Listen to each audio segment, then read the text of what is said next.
Welcome to my channel. आप सभी दर्शकों का मेरे यूट्यूब चैनल पे फिर से एक बार स्वागत है। आज हमारे साथ एनआईटी दुर्गापुर से सुरजीत भट्टाचार्य जुड़ रहे हैं, जो कि प्रेजेंटली वहाँ next generation communication and network में अपना एमटेक परस्यू कर रहे हैं। और साथ ही साथ उनका सैमसंग में इंटर्नशिप भी लग चुका है, तो वो अब वहाँ पे अपना इंटर्नशिप भी परस्यू करेंगे। सुरजीत भट्टाचार्य प्रेजेंटली एनआईटी दुर्गापुर के सीआईएस के प्रेसिडेंट भी हैं। तो हम एनआईटी दुर्गापुर की जानकारियां like admission process, GATE cut off, internship and placement opportunity, academic stress, overall campus life, इन सभी चीजों के बारे में सुरजीत भट्टाचार्य के साथ डिस्कशन करेंगे। वीडियो शुरू करने से पहले आप सभी दर्शकों से मेरा एक रिक्वेस्ट है कि अगर आप इस चैनल पर नए हैं तो प्लीज चैनल को सब्सक्राइब करें।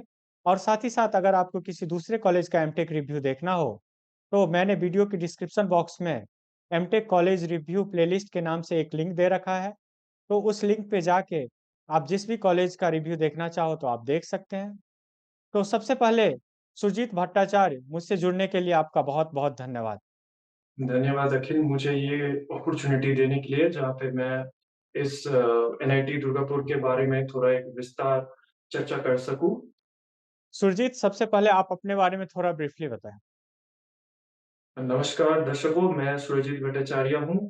मैं अभी masters in technology in next generation and communication and networks NIT Durgapur, जो पूर्व में रीजनल इंजीनियरिंग कॉलेज दुर्गापुर के नाम से भी जाना जाता था, उसमें अभी मास्टर्स परस्यू कर रहा हूँ। सुरजीत, आपके हिसाब से वहां पे इलेक्ट्रिकल ब्रांच और इलेक्ट्रॉनिक्स ब्रांचों में क्या क्या ब्रांचों को प्रायोरिटी देनी चाहिए?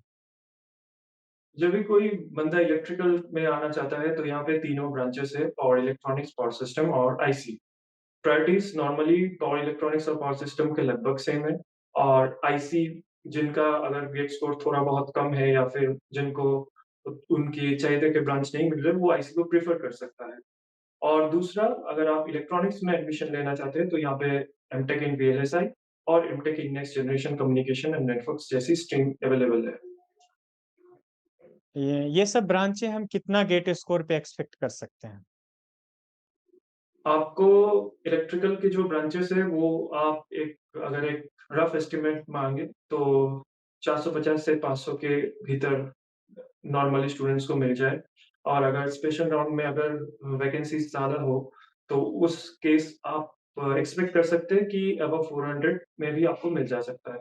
नॉर्मली जो वीएलएसआई है ये 450 प्लस में मिलता है इन स्पेशल राउंड। नॉर्मल राउंड में इसका कट ऑफ लगभग 500 के आसपास रहता है। वही कम्युनिकेशन का भी आपको 420 से 500 के एक रफ एस्टिमेट में आपको ये ब्रांच मिल जाएगा। वहां पे इंटर्नशिप की क्या क्या अपॉर्चुनिटी है, किस टाइप की कंपनी विजिट करती है, कितने बच्चे का इंटर्नशिप लग जाता है, इन सभी चीजों के बारे में थोड़ा डिटेल में बताओ। कुछ टॉप कंपनी के नाम बताएं। नॉर्मली यहाँ पे जो कंपनीज है वो इलेक्ट्रॉनिक्स और इलेक्ट्रिकल को लगभग सेम ही प्रेफरेंस देते हैं। कुछ कंपनीज सिर्फ इलेक्ट्रॉनिक्स के लिए खुलते हैं और कुछ इलेक्ट्रिकल के लिए। मोस्टली इलेक्ट्रिकल के लिए जो कंपनीज इंटर्नशिप के लिए आते हैं वो मोस्टली ऑटोमोटिव बेस्ड कंपनीज है और लाइटिंग कंपनीज है। इलेक्ट्रिकल के कोर कंपनीज है कुछ, जैसे सिग्निफाई लाइटिंग हो गया, फिलिप्स हो गया। और जहाँ पे वीएलएसआई का बात है तो वहाँ पे जो कंपनी सेमीकंडक्टर टेक्नोलॉजीज के ऊपर काम करते हैं वो आते हैं इंटर्नशिप में। उसमें सारे फ्लैगशिप्स जैसे इंटेल, आर्म, ये सारे फ्लैगशिप्स कंपनी विजिट करते हैं। और नेक्स्ट जनरेशन कम्युनिकेशन में एक डाइवर्सिटी है क्योंकि ये एक स्ट्रीम है जो एक दिख में जहाँ पे वो कम्युनिकेशन के टुवर्ड्स फोकस्ड है, तो दूसरा तरफ उसमें क्योंकि जो इमर्जिंग टेक्नोलॉजीज है जैसे आर्टिफिशियल इंटेलिजेंस हो गया, मशीन लर्निंग हो गया, डेटा साइंस हो गया, ऐसे इलेक्टिव्स को हम लोग चूज कर सकते हैं। तो वहाँ पे हम लोगों का एक डाइवर्सिटी है इंटर्नशिप में कि कोई बंदे जिसको अगर सीएससी के या फिर डेटा एनालिसिस के ऐसे पोस्ट के लिए जाना चाहते हैं तो वो वैसे कंपनीज जैसे बैंक्स है जो आते हैं, तो उसमें भी वो प्रेफर कर सकते हैं। और नेक्स्ट जनरेशन में हम लोगों का, अगर आप हार्डवेयर में ट्राई कर सकते हैं तो हार्डवेयर कंपनीज भी लेते हैं, वो भी एलिजिबल करते हैं। और साथ-साथ कम्युनिकेशन के जो कोर कंपनीज हो गए जैसे क्वालकॉम, सैमसंग, ये भी प्रेफर करते हैं। वीएलएसआई में बहुत अच्छा ही इंटर्नशिप का रेशियो है। इलेक्ट्रिकल इलेक्ट्रॉनिक्स में भी बहुत मतलब नेक्स्ट जनरेशन कम्युनिकेशन और बाकी इलेक्ट्रिकल स्ट्रीम्स में भी इंटर्नशिप्स अच्छा ही है। तो अगर आप थोड़ा बहुत मेहनत करें तो आपको इंटर्नशिप्स इजीली मिल जाता है। अगर हाँ। प्लेसमेंट की बात करें तो वहाँ पे प्लेसमेंट का क्या सिचुएशन है? कोर कंपनी, सॉफ्टवेयर कंपनी का क्या-क्या अपॉर्च्युनिटी है? कितना पैकेज तक ऑफर करती है? मैक्सिमम पैकेज, मिनिमम पैकेज, एक एवरेज पैकेज का आइडिया बताएँ। कुछ टॉप कंपनियों के नाम बताएँ। जी, प्लेसमेंट में जैसे नॉर्मली जिन बंदे लोगों को इंटर्नशिप मिल चुका है, तो उनके पास एक ऑफ़र है कि वो उस कंपनी में पीपीओ ऑफ़र को अवेल कर सकते हैं, अगर उनको कंपनी दे। इसके अलावा वो फुल टाइम प्लेसमेंट में भी भाग ही लेते हैं। जैसे मैंने बताया कि हम लोगों का next generation communication and networks में आपको 3 तीनों डिफरेंट डोमेन मिलेंगे, जहाँ पे आप प्लेसमेंट के लिए अपना तैयारी कर सकते हैं, जो कि हार्डवेयर है, जिसमें वीएलएसआई कंपनीज़ वगैरह है। कोर इलेक्ट्रॉनिक्स की कुछ कंपनीज़ है और कम्युनिकेशन बेस्ड कंपनीज़ है और डेटा एनालिसिस, डेटा साइंस का भी है।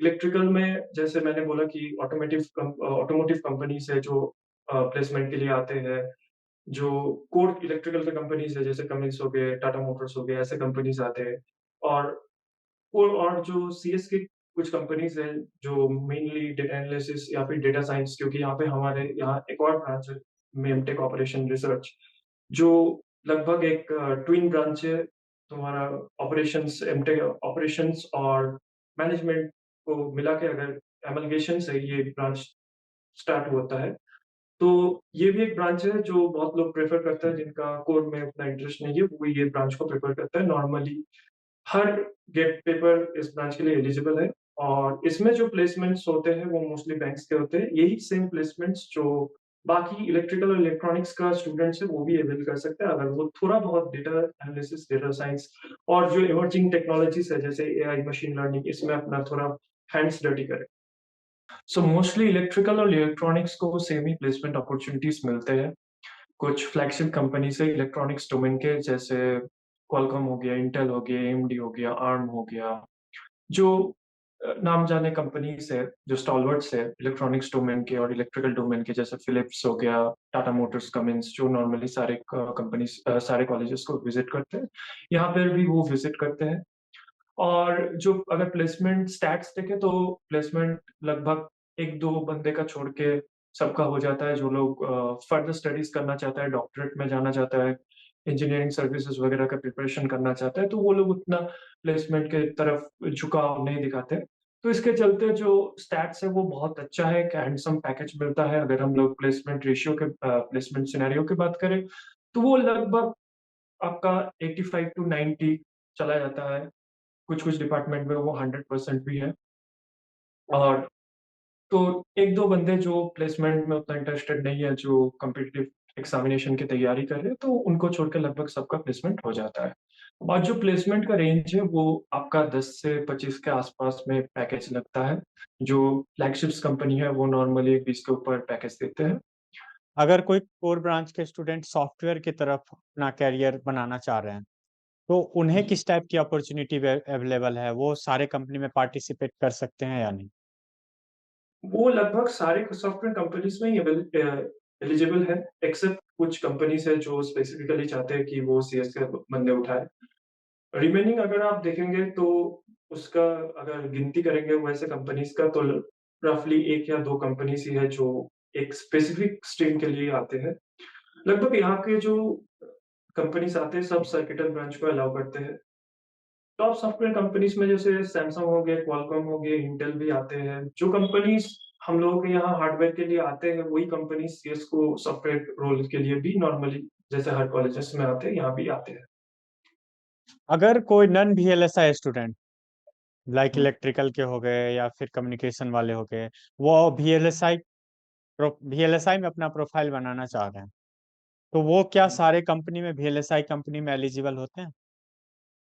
नॉर्मली जो कंपनीज़ आते हैं हार्डवेयर प्रोफाइल के लिए वो इलेक्ट्रिकल और इलेक्ट्रॉनिक्स और सीएसई क्योंकि उनको सॉफ्टवेयर रोल्स के लिए भी बंदे चाहिए, तो वो ये तीनों ब्रांच को नॉर्मली एलिजिबल करते हैं। अब कोई स्पेसिफिक कंपनीज़ है जिसको स्पेसिफिक रिक्वायरमेंट है, वो किसी सिलेक्टेड ब्रांच को ही एलिजिबल करेगी। पर अगर आप देखेंगे कि आप अगर होल पिक्चर को कंसीडर करेंगे, तो आपको लगभग सारे कंपनीज़ ही एलिजिबल है सारी कंपनीज़ में ही बंदे एलिजिबल है कि वो पार्टिसिपेट कर सकते हैं प्लेसमेंट में और उनको हार्डवेयर प्रोफाइल के लिए सिलेक्शन हो जाती है। पर उनको थोड़ा बहुत एक फ़ोकस रहना चाहिए कि उनको वीएलएसआई के जो कोर कॉन्सेप्ट्स है या फिर जो एम्बेडेड सिस्टम हो गए, आरटीओस हो गए, ये सब के बारे में थोड़ा बहुत नॉलेज होना चाहिए, इन पे प्रोजेक्ट्स होना चाहिए, तभी कंपनी आपकी सीवी को या फिर आपकी प्रोफाइल को कंसिडर करेंगी और अगर एकेडमिक स्ट्रेस की बात करें तो वहाँ पे किस टाइप का एकेडमिक एनवायरनमेंट है? प्रोफ़ेसर की लेक्चर की क्वालिटी क्या होती है? अटेंडेंस का क्या सिनेरियो है? यहाँ पे अगर एकेडमिक्स की बात करें तो यहाँ पे एकेडमिक्स बहुत चिल है। आप आराम से अपने प्लेसमेंट की प्रिपरेशन कर सकते हैं एकेडमिक्स के साथ और यहाँ का जो एकेडमिक्स है, स्पेशली यहाँ का जो फैकल्टीज़ है और जो टीचर्स है, वो हमें फ़ोकस करते हैं प्रैक्टिकल लर्निंग के ऊपर। हमारे यहाँ पे जो पढ़ाई होते हैं वो मोस्टली प्रैक्टिकल ओरिएंटेड होते हैं, जैसे यहाँ पे लैब्स में बहुत ज़्यादा स्ट्रेस दिया जाता है और यहाँ पे जो एकेडमिक्स है वो मॉडरेट है, तो आप आराम से कुछ ही महीने पढ़ के एक अच्छा सीजीपीए निकाल सकते हैं और साइमल्टेनियसली आप प्लेसमेंट की भी तैयारी कर सकते हैं। पर यहाँ पे जो प्रोफेसर्स हैं वो हमें इसमें कॉन्संट्रेट करते हैं कि हम इंडस्ट्री एप्लीकेशन के बारे में इन सब्जेक्ट्स को सीखें। जैसे हम लोगों का करिकुलम में ब्लॉकचेन वगैरह है, तो हमारे प्रोफेसर्स लोग स्ट्रेस करते हैं कि हम लोग प्रैक्टिकल इम्प्लीमेंटेशन के बारे में ज़्यादा सोचें और उसके रिलेवेंट हम लोग काम करें लैब्स में। और यहाँ पे आपको मैंडेटरीली 75% अटेंडेंस रखना पड़ेगा थ्रू आउट द सेमेस्टर। जैसे बहुत सारे बच्चे एमटेक के साथ-साथ किसी और चीज़ की प्रिपरेशन करते हैं, तो उनके लिए किस टाइप का अपॉर्च्युनिटी अवेलेबल है वहाँ?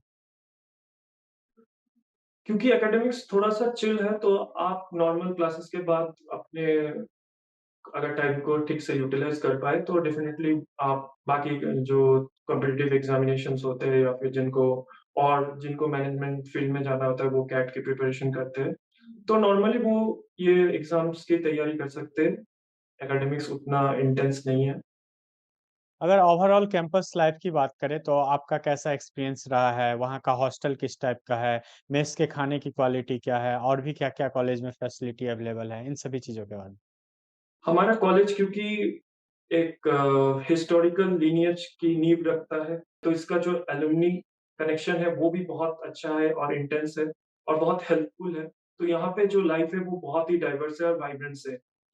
कैंपस बहुत ही बड़ा है और एमटेक में हम लोगों का नॉर्मली सिंगल रूम दिया जाता है और 2 ही हॉस्टल्स हैं, हॉल 4 एंड हॉल 5 और लड़की लोगों के लिए बीटेक और एमटेक का हॉस्टल सेम ही है। मेस में नॉर्मली मॉडरेट फूड मिलता है और कुछ दिन है वहाँ पे कभी-कभार हमें स्पेशल डिनर्स भी अवेलेबल होता है। नॉर्मली जो फूड है वो हर डिफरेंट रीजन का अलग-अलग एक-एक दिन अलॉटेड किया जाता है, तो हर रीजन का लगभग हमें खाने को मिलता है। अगर आपको लगता है कि आप अपने तरफ से कुछ और पॉइंट ऐड करना चाहो तो आप ऐड कर सकते हैं। हाँ जी। अभी हम लोगों का मतलब लगभग एमटेक का काउंसलिंग स्टार्ट हो चुका है। तो जो बंदे जो ब्रांच को चूज़ करेंगे उनको एक तो इंस्टीट्यूट वाइज़ ब्रांच को चूज़ करना चाहिए और दूसरा उस ब्रांच का क्या फ्यूचर प्रोस्पेक्ट है वो देख के उनको चूज़ करना चाहिए। जैसे मैं हम लोगों का ब्रांच नेक्स्ट जनरेशन कम्युनिकेशन उनको चूज़ करना चाहिए जो जो फ्यूचरिस्टिक टेक्नोलॉजीज़ और फ्यूचर एस्पेक्ट्स ऑफ कम्युनिकेशन जैसे 5G टेक्नोलॉजी हो गया, एज कंप्यूटिंग हो गया, इनके बारे में जानकारी लेना चाहते हैं, तो वो डेफ़िनिटली नेक्स्ट जनरेशन कम्युनिकेशन को चूज़ कर सकते हैं।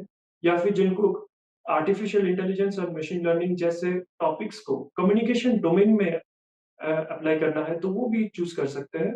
उनको एक फ्री हैंड मिलेगा कि वो ईदर कम्युनिकेशन कोर में जा सकता है या फिर तो सीएस के भी स्ट्रीम में जा सकते हैं। जिनको हार्डवेयर में जाना है और उनकी जो गेट स्कोर है वो थोड़ा-सा ज़्यादा है, तो वो एमटेक इन वीएलएसए को डेफिनिटली चूज़ कर सकते हैं। नॉर्मली जब हम लोगों का क्लासेस स्टार्ट होगा, तो जब कंपनीज़ आएगा उसके बीच में बहुत कम समय का गैप रहेगा। वीएलएसआई में आना चाहते हैं एमटेक के लिए वो वेरिलॉग सिस्टम, वेरिलॉग यूवीएम जैसे सब्जेक्ट्स, एसटीए जैसे सब्जेक्ट्स इसको अच्छे से कोप अप इस इसको अच्छे से सीख ले ताकि वो जब करिकुलम स्टार्ट होगा तो वो उसके साथ कोप अप कर पाएँगे। साथ-साथ जो कोडिंग में आना चाहते हैं उनको जो बेसिक्स ऑफ प्रोग्रामिंग लैंग्वेज है जैसे सी, पाइथन, जावा जो डेटा एनालिसिस में आना चाहते हैं उसको आर, पाइथन, पांडास, एसक्यूएल इन सब चीज़ के बारे में थोड़ा बहुत एक्सपोज़र पहले से लाना चाहिए ताकि वो जब कैंपस में आएँगे तो वो उसको उस स्किल्स को ब्रश अप करके अपने प्लेसमेंट के तरफ जब वो जाएँगे तो उनका स्किल्स थोड़ा शार्प हो जाएगा और वो उनको एज देगा बाकी के कैंडिडेट्स के मुकाबले। मेरे से जुड़ने के लिए बहुत-बहुत धन्यवाद। अगर आप दर्शकों को और भी कुछ इन्फॉर्मेशन चाहिए तो आप कमेंट बॉक्स में पूछ सकते हैं। हम ट्राई करेंगे आंसर करने का। आप सभी दर्शकों को वीडियो देखने के लिए बहुत-बहुत धन्यवाद।